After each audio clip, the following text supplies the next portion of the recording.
Let's take a moment and talk about Jason Todd, and in particular, how good of a fighter he actually is. While I don't consider Jason the best fighter in the Batman family, I do consider him one of the most underrated fighters. Jason has learned a lot over the years, whether it's his training with Batman, his training with the All-Cast, the League of Assassins, or personally with Talia al Ghul. Jason has a lot of knowledge, skill, experience, and ability under his belt. In this video, I'm going to show you 3 encounters in which Jason Todd is able to hold his own and gain the upper hand against some of the premier fighters of the DC universe. In Red Hood and the Outlaws, issue number 26, Jason Todd takes on various members of the League of Assassins, and what is most noticeable is he goes one-on-one with Lady Shiva. What's impressive about this encounter is not only is Jason Todd able to defeat Lady Shiva, and not only is he able to one-tap her, but he does so utilizing things that she has taught him, turning her own techniques and teachings against her.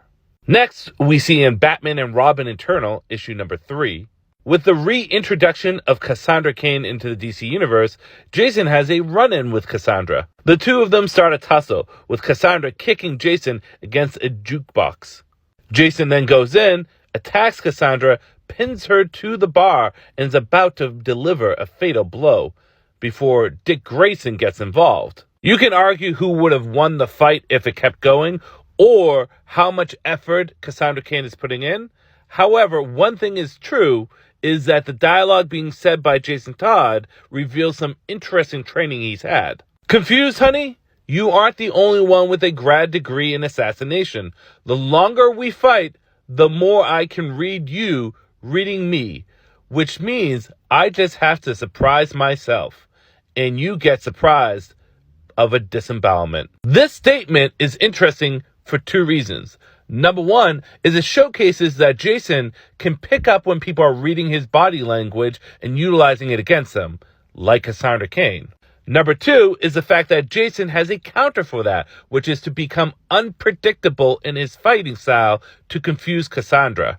Again, you can debate on who would have won this fight, or you can debate on how much Cassandra's effort was being put in. But the one thing you can't debate is that Jason found a counter for her ability. And not just that, he was able to pick up on it fairly quickly. And lastly, in Red Hood and the Outlaws issue number 27, we see Jason Todd with the All Blades go up against a amped Ra's al Ghul. Putting all the amps and magical abilities aside, because in this fight they both use magic or arcane abilities, Jason is able to go relative with Ra's al Ghul in a sword fight, and then utilize some arcane martial arts techniques that he learned from Talia.